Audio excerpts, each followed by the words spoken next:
อีกแล้วพี่น้องอีกแล้วบอยคเมนอีกแล้วพี่น้องคือจะเอาทัศนะไทยให้ได้เลยเมนบอนี่พี่น้องคือจะเอาชนะไทยให้ได้เลยเมนบอยคเมนหัวล้านอ่าโอ้โหบยอมเลยดีเนาะดูทั้งรู้ว่าโมมีอีกอย่างที่เทียบไทยได้เลยพี่น้องอ่าเอาเงินดอลลาร์มาโซพี่น้องเอาเงินดอลลาร์มาโซไปเบิ่งพี่น้องไทยเฮาเอามาโซมั่งบอยคเมนถึงหงายเลยเงินเป็นลังๆเป็นกองประเทศไทยนะเออเออบอยคเมนคิดดีๆก่อนคิดให้ดีก่อนนะพยายามหาคอนเทนต์นู้นคอนเทนต์ที่แบบอันนู้นมาโจมตีมาเอาอันอย่างเพื่อชนะไทยพี่น้องยังไงก็ไม่ชนะผมเห็นทุกครั้งเห็นคลิปนี้ได้โอ้โหสุดยอดเลยพี่น้องเลยเนาะแบบต่อโตแบบดูเดือดพี่น้องเลยเนาะไปเบิ่งไปชมน้ำกันเลยพยายามดูคำปันสุขคนสู้ชีวิตผ่านมรสุมท้องทับลงในใจเจอเรื่องร้ายทำให้เหลือเรี่ยวแรงแต่หัวใจยังไม่แพ้ไม่เคยสิ้นแสงยังคงแกร่งกับทักทายสบายดีและสวัสดี FC พ่อแม่พี่น้องหมู่เพื่อนเมื่อทุกคนทุกท่านว่าจะเป็นพี่น้องฝั่งไทยฝั่งลาวหรือว่าต่างประเทศก็ยินดีต้อนรับเข้าสู่ช่อง YouTube ตู้คำปันสุขพี่น้องเนาะมาเจอตู้คำวันนี้พี่น้องเนาะก็ลงคลิปเดียวคลิปน้องมะนาวพี่น้องเนาะที่ว่าตุสิทธิ์เพิ่นไปบอกข่าวดีเนาะว่าแต่งงานนี้แต่งงานนี้นะน้องมะนาวว่าบ่มีเงินจะไปแต่งหน้าหรือเฮ็ดเก้าผมนะพี่น้องเฮ็ดเก้าผมขึ้นแบบแบบเจ้าสาวนะเนาะบัดนี้แหละน้องมะนาวว่าบ่มีเงินถ้าแต่งธรรมดาแหละตุสิทธิ์ว่าเนาะแต่ว่ามือนี่พี่น้องเห็นเพิ่นเอาลงคลิปกะเมทิพเนาะเมทิพจัดการให้จะเป็นเจ้าสาวทันทีนี่ก็ต้องให้สุดไปเลยว่าเนาะสำหรับเรื่องน้องมะนาวพี่น้องเลยเนาะแต่ว่ามื้อนี้พี่น้องเลยประเด็นของทุกคำมื้อนี้นะเป็นเรื่องเขมรเรื่องเขมรอะไรบอยหัวล้านพี่น้องเลยเนาะเขมรตอนนี้เนี่ยแบบจังใดสิว่าจังใดบ่มีความแบบว่าซื่อสัตย์ต่อกันเนาะ ล่าสุดคือเห็นข่าวว่าทหารไทยพี่น้องไทยเฮาเนี่ยไปเหยียบทุนระเบิดกับระเบิดอีกขาขาดพี่น้องเลยเนาะโอ้ยเห็นแล้วก็สงสารพี่น้องคิดอีบาปเนาะคิดอีบาปสงสารขาขาดขากุดเฮ็ดเพื่อเป็นดินเฮ็ดเพื่อชาติทหารโลกของชาติเขมรอลีเนาะพี่น้องเนาะซึ่งเขมรเนี่ยบ่ยอมเก็บกู้ระเบิดยังมีทหารไทยไปเหยียบอยู่เนาะสงสัยมาลี่วางไว้หมอดูว่าใดๆพี่น้องเลยเนาะสัวแห้งเลยพี่น้องก็มีสัวดีโลเนาะไทยน่ะใจดีโพดไทยเนี่ยมีจิตใจอ่อนโยน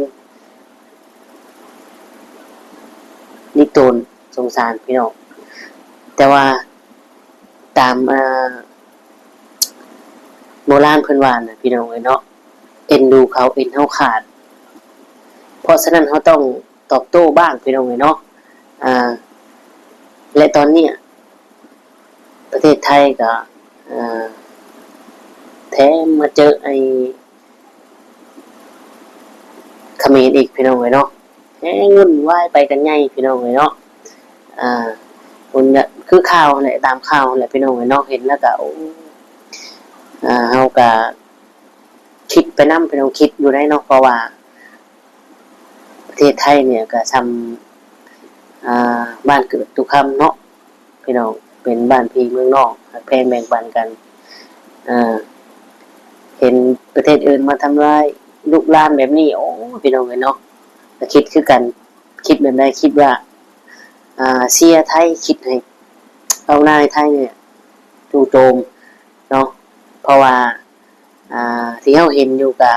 ตามข่าวตามยังกับที่เราเห็นมันก็ชัดเจนว่าเขมรเนี่ยบุกรุก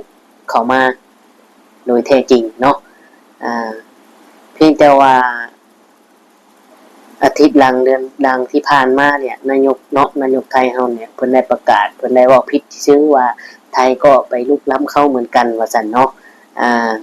นายกเพิ่นเว้าผิดบอยเขมรบอยโหราชออกมาโอ้โหโจมตีใหญ่เลยพี่น้องเอ้ยเนาะมันเป็นเว้าคือโอ้ยสุดยอดพี่น้องเอ้ยเนาะและมื้อนี้พี่น้องบอยเขมรมาอวดพี่น้องเศรษฐกิจไม่ดีเลยว่ะเนาะเศรษฐกิจกัมพูชาไม่ดีเลยไม่ได้แล้วเงินดอลลาร์ขายของจะได้เงินตลอดเลยว่ะเป็นการเป็นเงินเป็นก้อนเท่านี้ป่ะบอยมึงดูเนี่ยคนไทยอ่ะเงินเหลือเราไปตีปากไอ้บอยหรือยังอ๋อหนักกะตีปากเลยปากมันหมาอยู่พอดีเป็นไงเมืองไทยบ้านนี้พี่น้อง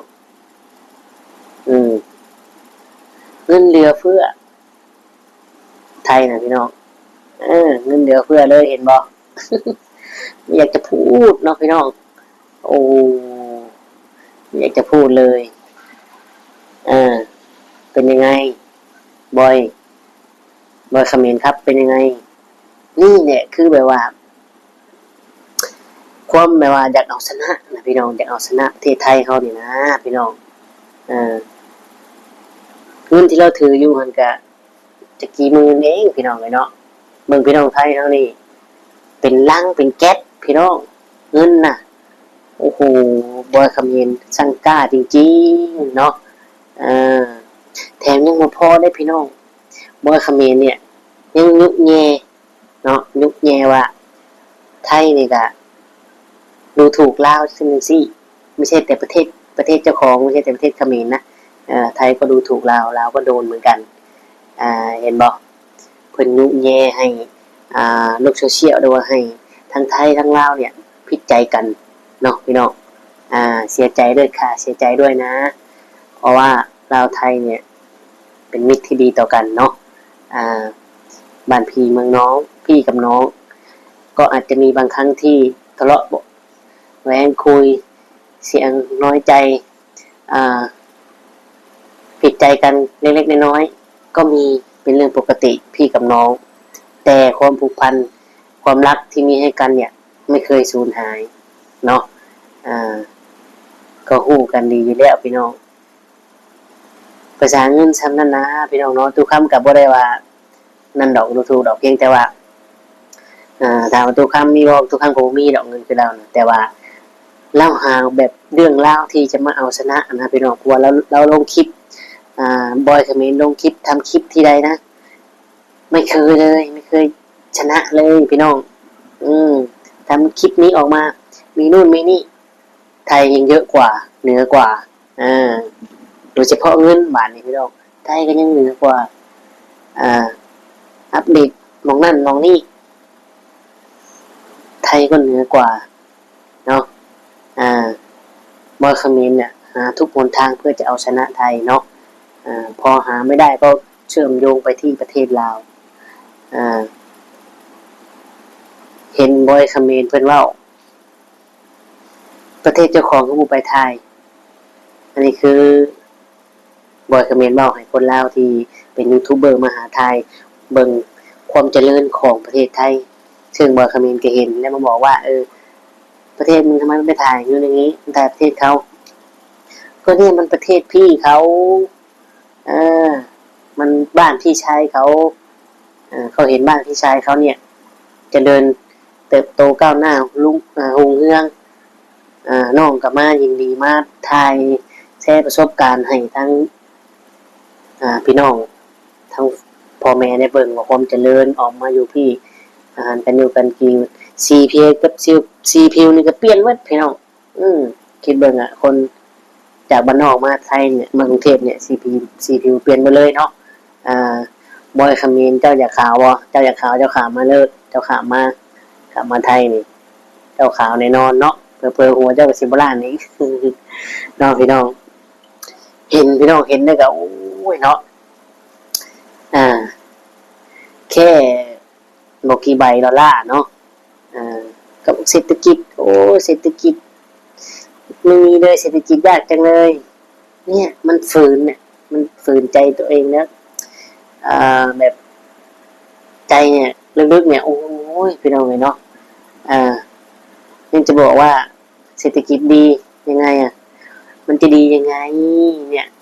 ทุกวันเนี่ยก็ยังมีเรื่องมีราวดราม่าเรื่องเปิดด่านปิดด่านอยู่เนี่ย เพราะอะไรเพราะเศรษฐกิจพวกคุณเลยครับ คุณถึงจะเปิด แต่ทางไทยเราเนี่ยไม่ยอม เพราะคุณไม่ทำตามสัญญาที่ตกลงกันไว้ และไม่ปฏิบัติอย่างที่เคยพูดไว้เคยเว้าไว้อย่างเช่นบอกว่าจะกู้ทุนระเบิดให้หมด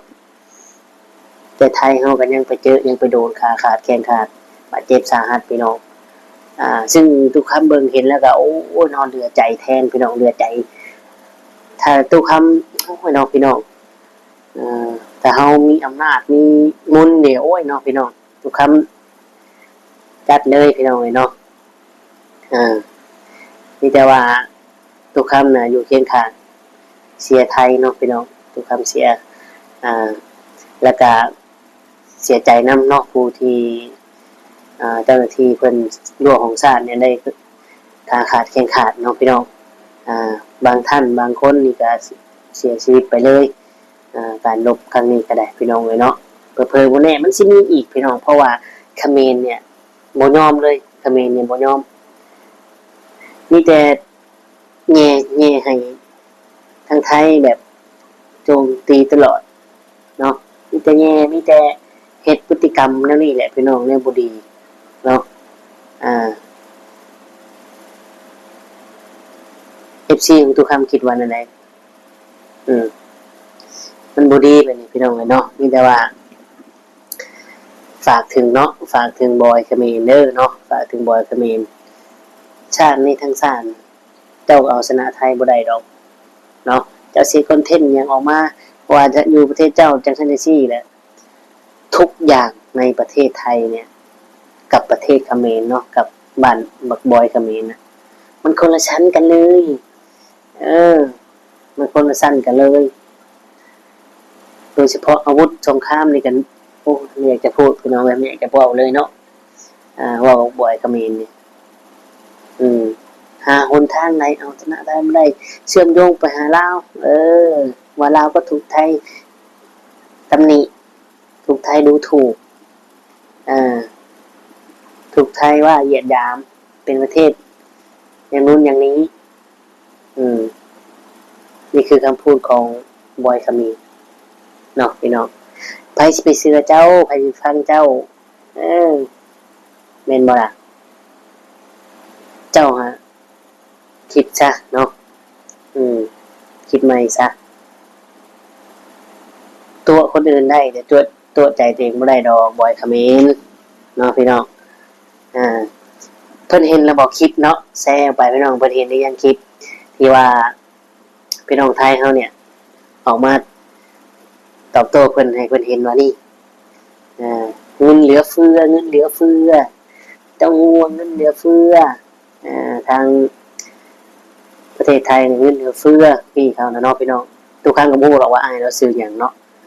ผู้ที่ได้เอาเงินออกมาฟาดเขมรฟาดบอยหัวล้านนะพี่น้องเอ้ยมีแต่ว่าไทยลาวเฮาฮักแพงมันแกนกันเนาะอย่าไปสนอย่าไปฟังคำคนอยู่ภายนอกเนาะเฮามีมิตรภาพที่ดีต่อกันก็พอแล้วเนาะพี่น้องเนาะก็ประมาณนี้พี่น้องเนาะทุกคำก็จะออกมาว่าประมาณนี้แหละเนาะอยากให้ FC ของทุกคำได้เห็นแพ้ทุกอย่างบ่เคยชนะแต่ก็บ่ยอมได้หาคอนเทนต์นี้มาเว้าเพื่อที่เอาชนะไทยนะพี่น้องบอยเขมรเนาะเอาพี่น้องก็ประมาณนี้ขอขอบคุณหลายๆ FC ที่เขาเบิ่งมาชมกดไลค์กดแชร์ให้และกดติดตามกด Subscribe ขอบคุณหลายๆเด้อพี่น้องเอ้ยเนาะสำหรับคลิปนี้สิเป็นจังได๋ก็อยู่กับพ่อแม่พี่น้องสิดังสิรุ่งสิมีวิวจังได๋ก็อยู่กับพี่น้อง FC ของเฮาเนาะที่เบิ่งให้ติดตามกดติดตามไว้พี่น้องเอ้ยเนาะเดี๋ยวอาจจะมีเรื่องราวหลายๆมานั่งรอมาคุยกันเนาะตอนนี้เรื่องน้อยปากเซ่นี่ก็ยังติดตามอยู่พี่น้องเอ้ยเนาะติดตามอยู่ยังบ่เห็นเคลื่อนไหวอีหยังมีแต่ว่ารอฟังข่าว กันต่อไปพี่น้องเลยเนาะเอากะประมาณนี้ใต้สุดทุกคำกะให้ทุกคนนอนรับฝันดีเนาะก็คือสิได้กล่าวคำว่าสำบายดีและสวัสดีครับ